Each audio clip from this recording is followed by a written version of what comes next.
This is the Louie T Network. Hey, either you're outside or you're in the lab room.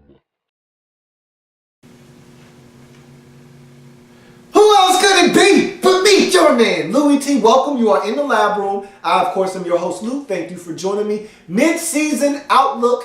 What we're doing here is we're breaking down all 32 teams in the National Football League, division by division, team by team. We're looking at all these teams and bringing you up to speed on where these teams came from, where they are now, and where they could potentially be going in the near future in 2014. We've already broken down 3 divisions. Our 4th division is going to be the NFC North. And a couple of good teams front running in this division, a couple of teams lagging behind, but we'll start with the best team in that division, the Detroit Lions. And as it stands right now, they're the leaders in the clubhouse at 6-2. And I think they are probably the most fortunate team. And for a couple of different reasons. You could argue, fortunate? How are we fortunate? We've had 3 different field goal kickers, probably lost a game, maybe even 2, because of our field goal kicking situation. We've had no Megatron, no tight ends for probably 3 or 4 weeks now running strong. How are we fortunate? I'll tell you why. You could easily be 4-4. You could easily be 3-5 on the season because of some close calls that you've been able to dig out. I mean, you look at a couple of games that you've won that you could have easily lost, and you look at a couple of games that you lost that you probably could have won. So, look, when it's all said and done, you had no business beating New Orleans down 13 with 5 minutes left, but you did. You had no business beating Atlanta over in London down 21 at the half, but you did. So be thankful right now. Count your blessings that you're at 6-2 right now. And I think the biggest issue with this team right now, outside of the field goal kicking issues, is they're not scoring a lot of points. The defense is carrying the load right now. Fewest points surrendered in the NFL with 126. Man, that is dental floss thin. They are getting after opposing quarterbacks. They're forcing turnovers. They're stuffing teams. They're making life miserable for opposing offenses. But the offense has only scored 162 points. That is not good. That is terrible, as a matter of fact. And so that's 3rd worst in the NFC, just so you know. And so the thing that you have to realize is that you don't know if the defense can continue to play this well for the remainder of the season. The offense needs to kick it into high gear. And there's a good thing that heavens, the Megatron says, hey man, I'm 100% healthy. I'm ready to rock and roll. Hopefully you're getting the Megatron that is able to take over games because Golden Tate has been holding it down across from him. And now that Golden Tate has been a star this season, maybe he can fall back, allow heavens to Megatron take over and morph into Megatron and start taking away some attention from him, and he can run free, do some things. These tight ends can get involved. Easy E, maybe he'll get involved with the offense now. We don't know what this thing will evolve into. The running game has been anemic for this Detroit Lions football team.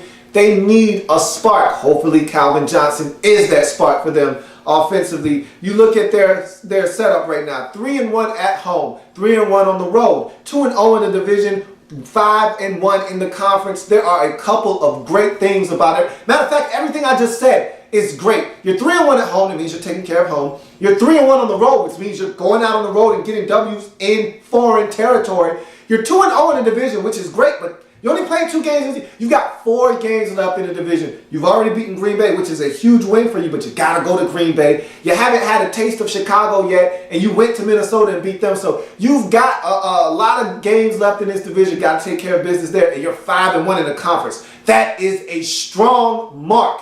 Way to take care of business within the conference. Those numbers right there, if they are extrapolated over the rest of the season, are going to land you in the driver's seat in this division when it's all said and done. And even if you don't win the division, if you keep winning in the conference like that, you will have a playoff spot with your name on it. You look at this remaining schedule. Home for Miami, at Arizona, at New England, home for Chicago, home for Tampa Bay, home for Minnesota, 3-game stretch where you're at home right there. Got to take advantage of that. All winnable games. At Chicago, at Green Bay to finish up the season. So we're going to find out just how good this Miami Dolphins team is. How good this Detroit Lions team is. You've got Miami coming up in Week 10, that's like staring in the mirror. They play great defense. Their quarterback situation is getting pretty much settled right now. They're playing good football on the offensive side. And so you've got to stop them. You've got to win at home. You're coming off a bye. Got to take care of business. At Arizona, nobody goes into Arizona and wins these days. That's going to be a tough one. At New England, who's playing better football than them? At Chicago, at Green Bay, always tough in the division on the road. So we're going to find out how good this Detroit Lions team is down the stretch. If they can take care of business, continue to play defense the way they have in the first half, and get better on the offensive side and more contributions from their skill guys, this is a team that could win this division, wrestle it away from Green Bay, and if not, at least get into the postseason where anything goes if you are the Detroit Lions. And so that's going to do it for the first place team in the NFC North. Now we go to the second place team that currently is being held by the Green Bay Packers. Go, Pat, go! Go, Pat, go! And right now, the Green Bay Packers season can basically be summed up in 5 letters right now. RELAX. Relax. But I don't know if that's exactly what you want to do as a Packers fan right now, as a Packers player. I don't know if relax is the best thing. Right now, let's look at what you've done. Your body of work right now looks pretty good. It looks solid. 3-0 at home, 2-3 on the road, could be better. 2-1 in the division, taking care of business in the division, and 3-3 in the conference. So you look at that resume and that body of work, and you say, great, you're taking care of business at home. And hell, you haven't even really played at home yet. 5 games coming up in the final 8 at home. That's great for the Packers, a team that hasn't lost at home all season long. But you're 2-3 on the road, not getting it done away from Lambeau. You're 3-3 in the conference. That conference record needs to be stronger, especially if you don't win the division. If you win the division, all of that is a moot point because you get an automatic ticket to the dance. If you don't win the division, then we start looking at tiebreakers. We start going around the league. Philly and Dallas looking to try to get in. Arizona, you got Seattle, San Francisco, all probably looking to try to get in. And so you've got to make sure that you have a body of work and a resume that can stand up with the rest of the team vying for those playoff spots in the NFC. So it'd be best if you win the division, but if you can't, you got to make sure that conference record is a lot stronger than it is right now. You look at one of the biggest concerns for this team is how the defense is going to hold up down the stretch. I mean, you look at this team right now, Packers are +8 in the turnover differential. Aaron Rodgers at it again, doing what he normally does, firing the football around. The running game is getting off the ground. James Starks having a really good year. So is Eddie Lacy, both up over 4 yards per carry. So the offense isn't the issue. It never is in Green Bay. We're talking defense. Can this defense, who has been giving up points, and we saw what they're leaky everywhere, can they stay healthy? That's number one. Because when you're healthy, I like your corners. I like what they bring to the table. I think the safety position will only get better with time as you continue to get guys in there and get them comfortable in their roles in this offense. Can Clay Matthews stay healthy? He's been banged up the last couple of years. The interior of your line started the season banged up. B.J. Rodgers getting injured before the season even gets underway. Can you stay relatively healthy is the first question. Then the second question is, can these guys band together, play as a unit, and play well? That's going to be the X factor for this Packers team. We know the offense can get it done. We know the running game and Aaron Rodgers and company, they're going to score points. Can this defense make life easier on this Packers team by stopping the opposing teams from keeping pace with that Green Bay Packers offense? You look at this remaining schedule. Home for Chicago, that's the Sunday night football game in Week 10. Home for Philly. At Minnesota. Home for New England. Home for Atlanta. At Buffalo. At Tampa Bay. Home for Detroit. So that's a very doable slate. Now, I will say this, 5 games at home, got to take care of business at home, but we're going to find out a lot about this Packers team as you've got to go to Minnesota. That's a place that you usually have success, but you never know what could happen. You got to play New England at home. You're at Buffalo. That's always a tricky place to go, especially the later we get into the season, the colder it is, the more those winds are swirling, harder it is to get a W in Buffalo. And then you got Detroit again, who already has beaten you this season. So this is a doable schedule. Tampa Bay, Atlanta, I think you can take Philly at home. These are some winnable games. Chicago coming to your place, but you got to take care of business if you are the Green Bay Packers. I feel like 5-3 down the stretch gets you to 10-6, gets you in the postseason. You want to win this division, you need to win 11 games. You win 11 games, you get 6-2 down the stretch, you will be the NFC North champions once again in Green Bay. We move on to the third place team in this division. It's the Minnesota Vikings coming at you. You look at this Minnesota Vikings team, and the fact that they're 4-5 on the season is a testament to Mike Zimmer and this defense, because the offense hasn't been that great. And we know about all the controversy, Adrian Peterson, which is something that you didn't account for coming into the season. And your quarterback situation has been a mess, but I think the guy that is going to ultimately be your quarterback moving forward is at the saddle and getting some valuable experience, so that's a good thing. But this team is 4-5, and all of their wins have come against sub 500 teams. You beat Tampa, you beat St. Louis, you beat Washington, you beat Atlanta. So none of those teams scare anybody, but a win's a win's a win. It's a win in the National Football League. All you can do is knock down the pins that they set up in front of you, and that's what you've done. So 4-5, not great, but it's not that bad either. You look at this Vikings resume, so to speak: 2-2 at home, 2-3 on the road, 0-2 in the division, 4-3 in the conference. Now, I like the conference record at 4-3. That means you're taking care of business in the NFC, which is great. However, 0-2 in the division, that's where your bread is buttered. If you're not getting it done within the division, and you're not good enough as a team right now to contend with Detroit and to contend with Green Bay and even Chicago to a certain respect.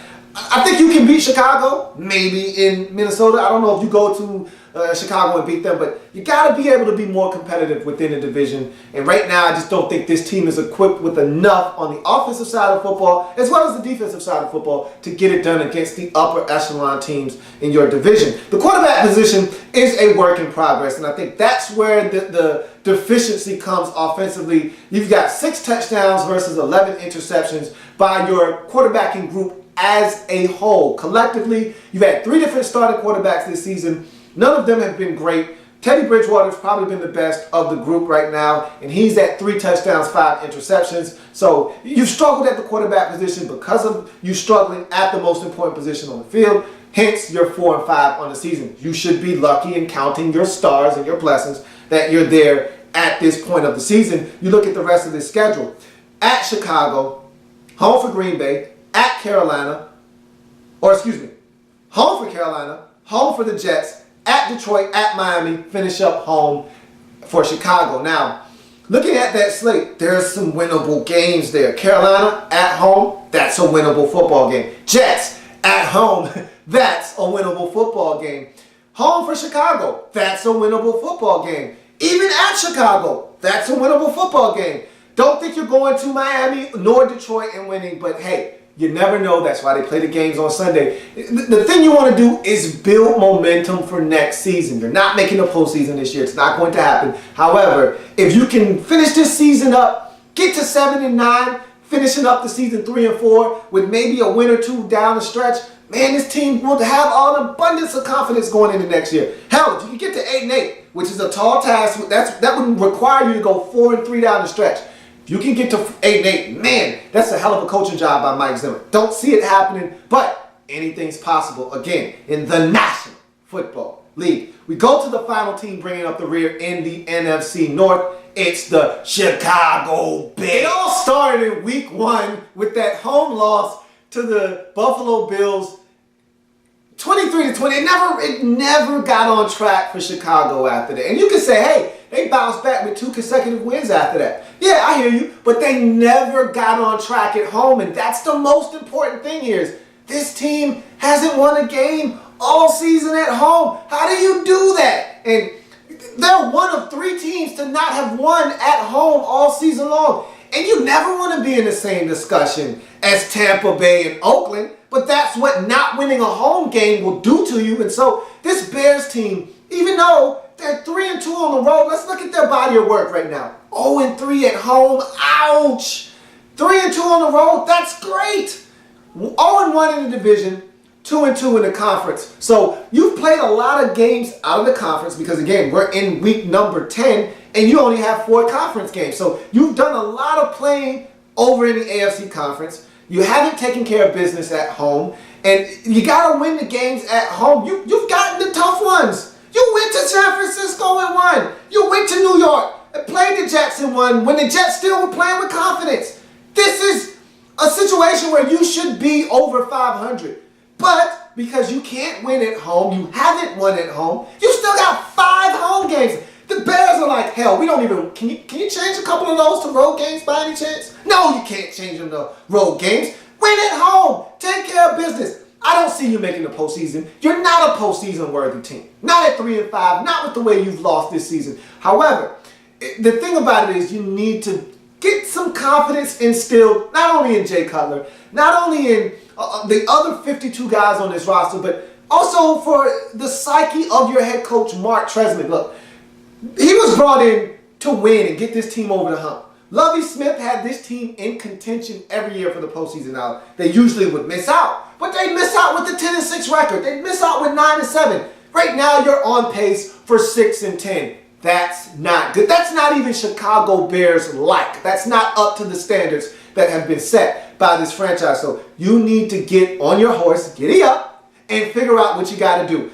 And so you're the only team in the division right now to give up over 200 points on the defensive side of the football with 222. You're not getting it done where it matters most. And Jay Cutler isn't even playing that bad. It seems like he is, but he's really not. Right now, it's a matter of you're making untimely mistakes. The defense isn't stopping anybody. You're not generating a lot of turnovers, and you're not scoring enough points. Here's your remaining slate. At Green Bay, Sunday Night Football in Week 10. Versus Minnesota at home. Versus Tampa at home. At Detroit. Home for Dallas.